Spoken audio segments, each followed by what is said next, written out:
প্রিয় জয়দীপ, আজকের রাতটা ভারী অদ্ভুত।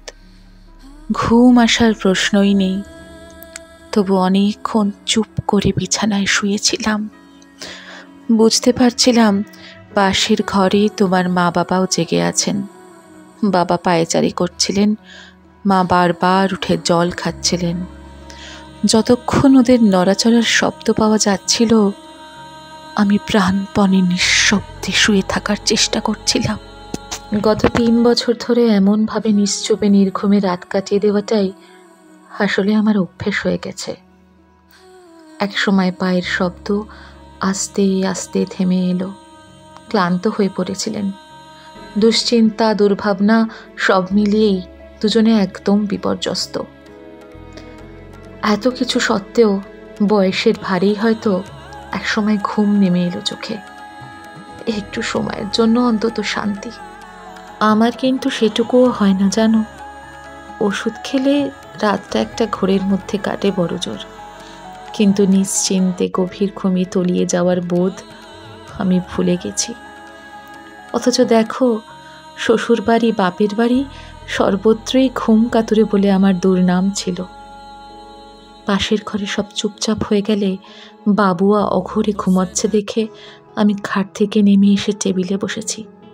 সেই যে নীল রঙের ঝালর বসানো কাপড়ের টেবিল ল্যাম্পটা আমরা নিউ মার্কেট থেকে কিনেছিলাম, সেটা জেলেই তোমাকে চিঠি লিখতে বসেছি। আর কয়েক ঘন্টা পরেই যে তোমার সঙ্গে দেখা হবে। কাঠের রেলিংয়ের উপাসে থাকবে তুমি। পুলিশ ভ্যানে তোলার আগে নিশ্চয়ই একবার কথা বলতে দেবে। তখনই তোমার হাতে চিঠিটা দিয়ে দেব। গত রবিবার রাতটাও আমার এরকমভাবেই জেগে কেটেছিল। তবে সেদিন জাগার মধ্যেও একটা উত্তেজনা ছিল, কিছুটা আশাও ছিল। ভাবছিলাম সব কিছু বিবেচনা করে হয়তো জাজ সাহেব বুঝতে পারবেন যে আসলে তুমি নির্দোষ। 25শে ডিসেম্বরের রাতে এলিয়ট রোডে ঘটে যাওয়া সেই জঘন্য ঘটনাটার সঙ্গে তোমার কোনো যোগ নেই। বুঝতে পারবেন আসলে আসলে অন্ধকারে ওই মহিলা কারা তার উপর অত্যাচার করেছে তাদের ঠিকমতো চিনতে পারেনি। আশা করেছিলাম, কারণ তুমি বারবার বলেছিলে তুমি সেদিন ওখানে ছিলে না। একটু বেশি ড্রিঙ্ক করে ফেলেছিলে বলে বাড়ি ফিরতে পারোনি ঠিকই, কিন্তু তুমি সে রাতে বিল্টুদের বাড়ি চলে গিয়েছিলে। আফতাব, ববি আর পিন্টু গাড়ি নিয়ে বেরিয়ে গিয়েছিল।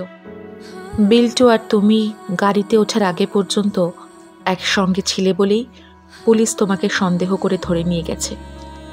আমি তোমার কথা বিশ্বাস করেছিলাম, কিংবা হয়তো বিশ্বাস করতে বাধ্য হয়েছিলাম, কারণ বিশ্বাস না করে তো আমার আর কোনো উপায়ই নেই।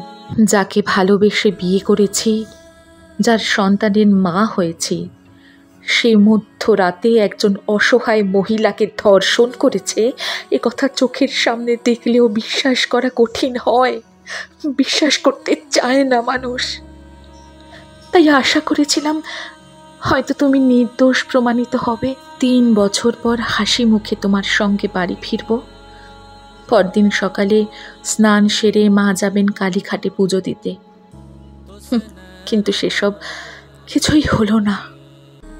আইনের জটিল ধারা না বুঝলেও জাজ সাহেবের রায় শুনে এটুকু বুঝতে অসুবিধা হলো না যে তুমি যে সেদিন ওখানে ছিলে এবং ওই মহিলার ওপর অত্যাচারে তোমারও সরাসরি ভূমিকা আছে। সে বিষয়ে বিচারকদের অন্তত কোনো সন্দেহ নেই।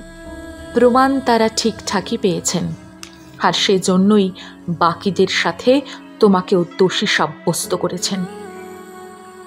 কাল সাজা ঘোষণা। উকিলের কাছে শুনেছি সব থেকে কম সাজা হলে সেটা হবে 10 বছরের জেল, বেশি হলে যাবজ্জীবন হতেও বাধা নেই, তবে ফাঁসি হবে না। গত 3 বছর ধরে তুমি জেলে আছো। আমি অনেকবার তোমার সঙ্গে দেখা করতে গিয়েছি, কিন্তু কিছু কথা তোমাকে কোনোদিনই বলিনি। একটাই কারণে, যদি তুমি নির্দোষ প্রমাণিত হয়ে বাড়ি ফিরে আসলে তখন ওই কথাগুলো মনে পড়লে তোমার খারাপ লাগবে, নিজেকে অপরাধী মনে হবে। তাই আমি কিংবা তোমার মা বাবা কেউই তোমার কাছে আমাদের কষ্টের কথা বলতাম না। ওরা হয়তো আজও বলবেন না, সন্তানের মনে কষ্ট দেওয়াটা তাঁদের পক্ষে প্রায় অসম্ভব। কিন্তু আজ তো আমি নিশ্চিতভাবে জানি যে তুমিই দোষী, তাই আমার আর কোনো দ্বিধা নেই। আমি কথাগুলো তোমাকে বলতে চাই, আর বলবো বলেই এই চিঠি লিখতে বসেছি। তোমাকে যখন পুলিশ অ্যারেস্ট করলো, বাবুয়া তখন 3 বছরের, পাড়ার মন্টেসরি স্কুলে পড়ত। সে বছরই ওর বড় স্কুলে ভর্তি হওয়ার কথা। আমাদের দুজনেরই ইচ্ছা ছিল ওকে সেন্ট অগাস্টিনে ভর্তি করার। বাবুয়া হোলি মাদারে ভর্তি হয়েছে শুনে তুমি আমায় জিজ্ঞাসা করেছিলে, সেন্ট অগাস্টিনে কেন ভর্তি করলে না ছেলেকে? আমি বলেছিলাম, এখন টাকা পয়সার টানাটানি যাচ্ছে, ও উকিলের পেছনে অনেকগুলো টাকা বেরিয়ে যাচ্ছে। তুমি বাড়ি ফিরে এসো, তারপর স্কুল চেঞ্জ করে দেব। সেদিন তোমাকে আমি মিথ্যে কথা বলেছিলাম জয়দীপ। বাবুয়াকে সেন্ট অগাস্টিন নেয়নি। বাবুয়ার কোনো দোষ নয়, তোমার জন্য।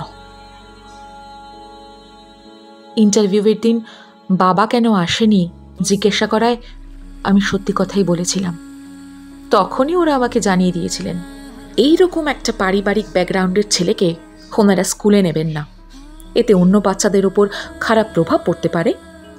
আমি খুব একটা অবশ্য অবাক হইনি, কারণ ততদিনে পাড়ার যে মন্টেসরি স্কুলটাতে ও পড়তো সেখান থেকেও আমাকে জানিয়ে দেওয়া হয়েছিল বাচ্চাকে ওদের স্কুলে যেন আর না পাঠাই। স্মার্ট চটপটে বাচ্চা, ওইটুকু বয়সে তার যতটুকু পড়াশোনা জানা দরকার তার সবটাই জানে। তবুও কোনো স্কুল ওকে নেবে না, কারণ ওর বাবা একজন মহিলাকে ধর্ষণের অপরাধে জেলে বন্দী। আমার ছোটবেলার বন্ধু সুস্মিতাকে কি তোমার মনে আছে? ও এখন হোলি মাদারের প্রিন্সিপাল। ম্যানেজিং কমিটির সঙ্গে অনেক আলোচনার পর শেষ পর্যন্ত ওর সাহায্যে বাবুয়া হোলি মাদারে ভর্তি হলো। না হলে হয়তো তোমার ছেলের আর স্কুলে পড়াই হতো না।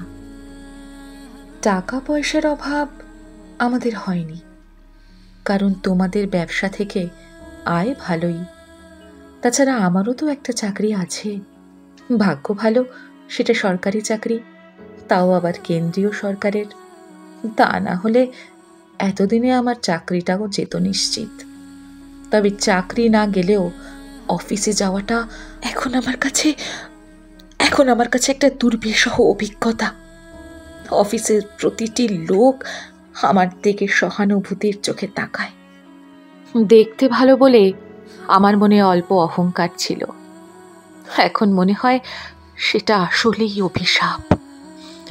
এমনই সুন্দর দেখতে বউকে যে তার স্বামী সুযোগ পেয়ে একজন মধ্যবয়স্ক মহিলাকে ধর্ষণ করে।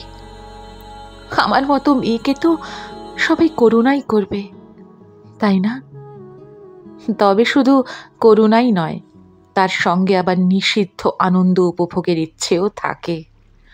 অনেকেই, বিশেষ করে পুরুষ কলিগেরা, ঘুরিয়ে ফিরিয়ে জানতে চায় তুমি ওই মহিলার সঙ্গে ঠিক কী করেছিলে, মানে ব্যাপারটা আসলে কতটা উপভোগ করেছিলে, কেমন লেগেছিল তোমার।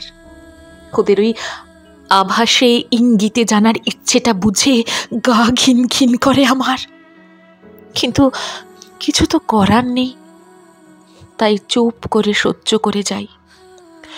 চাকরি আমায় করতেই হবে, কারণ বাবুয়াকে আমায় মানুষ করতেই হবে। তোমাকে বিয়ে করা নিয়ে আমার বাড়ি থেকে আপত্তি ছিল, সে কথা তো জানোই। সেরকম তো অনেকেরই থাকে। তারপর বাবুয়া হওয়ার পর নাতির মুখ দেখে মা বাবা দুজনেই গলে গেলেন। কিন্তু তোমাকে এতদিন বলিনি। যেদিন তুমি অ্যারেস্ট হলে সেদিনই বাবা ফোন করে বলে দিয়েছিলেন আমি যেন ও বাড়িতে আর না যাই। আমার সঙ্গে সম্পর্ক রাখলে তিন্নি মুন্নির বিয়ে দিতে অসুবিধা হবে। সেদিন অবশ্য আমি খুব জোরের সঙ্গেই বলেছিলাম, জয়দীপের কোনো দোষ নেই, ও কয়েকদিনের মধ্যেই ছাড়া পেয়ে যাবে। তখন কিন্তু তুমি ডাকলেও আর যাব না। বাবা নিশ্চয়ই নিজের অভিজ্ঞতায় বুঝেছিলেন আমার আশা কতখানি অলীক, তাই বলেছিলেন, ভগবান করুন তুমি যা ভাবছ তাই যেন হয়। তারপর থেকে আর একদিনের জন্যেও আমি শ্যামবাজার যাইনি। গত সোমবার মা একবার লুকিয়ে ফোন করে শুধুই কাঁদছিল। আমি কিছু বলতে পারিনি। আমি জানি আমি আর কোনোদিনই শ্যামবাজারে যেতে পারবো না। অবশ্য শুধু আমার মা বাবারই দোষ দেব কেন? তোমার আত্মীয় স্বজনেরাও তো আমাদের কোনো খোঁজ খবর নেওয়া ছেড়েই দিয়েছে। তুমি গ্রেপ্তার হবার পর প্রথমে একটা কৌতূহলের বন্যা বয়ে গিয়েছিল। টিনা মাসিরা তো আমেরিকা থেকে ফোন করে খোঁজ নিচ্ছিলেন ঠিক কী তুমি করেছো তা জানতে। অনেকেই তখন দেখা করতে বাড়িতে এসেছিলেন। কেউ কেউ তো আবার ওই মহিলার সঙ্গে তোমার অনেক দিনের সম্পর্ক এমন ইঙ্গিত করেছেন। মা ঘর থেকে বেরোতে চাইতেন না, বাবা বাড়ি থেকে বেরিয়ে যেতেন। ওদের সব প্রশ্ন, সব সহানুভূতি আমাকেই মাথা পেতে নিতে হতো। এক এক সময় মনে হতো পাগল হয়ে যাব, ইচ্ছা করতো সবাইকে গলা ধাক্কা দিয়ে বাড়ি থেকে বের করে দিই। তবে গত সোমবার রায় বেরিয়ে যাওয়ার পর আর একবারও ফোন বাজেনি। মনে হচ্ছে ওরা আমাদের সঙ্গে যোগাযোগ রাখাটা নিরাপদ মনে করছেন না। নিরাপদ মনে করছেন না তোমাদের ৮ নম্বর প্রসন্ন সরকার লেনের প্রতিবেশীরাও।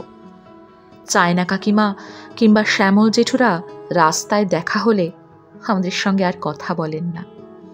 বাড়িটা ভাগ্যিস নিজেদের, নইলে হয়তো পাড়া ছাড়া হতে হতো। কাজের লোকেরা অবশ্য এখনো আসছে। তবে যেদিন রায় বেরোলো, আমাদের বাসন মাজনি কলির মা আমাকে বলেছে, তুমি বলেই এখনো এমন স্বামীর ঘরে রয়েছ। আমি হলে কবে মুখে নুড়ো জেলে দিয়ে চলে যেতাম। বাবুয়া এ সবই দেখছে। এখন ও মাত্র 6, তাই হয়তো সবটা বোঝে না, কিন্তু কিছুটা নিশ্চয়ই বোঝে। চুপচাপ হয়ে গেছে। পাড়ার বাচ্চারা ওর সঙ্গে খেলে না জানো। বাবুয়াও আর বাইরে খেলতে যাওয়ার জন্য বায়না ধরে না মোটেই। জয়দীপ, ওর এই বোঝাটা আমি আর বাড়াতে চাই না। অফিসে দরখাস্ত করেছিলাম, বদলি মঞ্জুর হয়েছে। আগামী মাসের 1 তারিখে জয়েনিং। বাবুয়াকে নিয়ে চলে যাব। কোথায় যাব সেটা ইচ্ছে করেই বললাম না। যাওয়ার আগে তোমার মা বাবাকে বলে যাব। ওরা একা হয়ে পড়বেন জানি, কিন্তু আমার সন্তানের মুখ চেয়ে এই নিষ্ঠুরতা আমাকে করতেই হবে। আসলে বিকাশ উকিল তো বলেই দিয়েছে, ফাঁসির সাজা তোমার হবে না। তোমার মা বাবার কাছে এখন এটাই একমাত্র সান্ত্বনা। কিন্তু মানুষ মরে গেলে তাকে অনেক সহজে, অনেক দ্রুত অন্যেরা ভুলে যায়। তুমি বেঁচে থাকবে, আর সেই বেঁচে থাকার মাসুল হবে আমার আর বাবুয়ার প্রতি মুহূর্তে মৃত্যু যন্ত্রণা। এ আমি হতে দেব না, হতে দিতে পারি না। তাই এই সিদ্ধান্ত নিলাম। আরও একটা কথা মনে হচ্ছে বলে নেওয়া দরকার। যদি সামান্য সন্দেহ থাকতো যে হয়তো তুমি এ কাজ করনি, তোমার নামে মিথ্যে অপবাদ দেওয়া হয়েছে, তাহলে এমন সিদ্ধান্ত নিতাম না। অপেক্ষা করতাম, প্রয়োজনে সারা জীবন। কিন্তু সন্দেহ আর আমার নেই। আমি জানি সেদিন আফতাব, ববি আর পিন্টুর মতো তুমিও ওই মহিলাকে ধর্ষণ করেছিলে।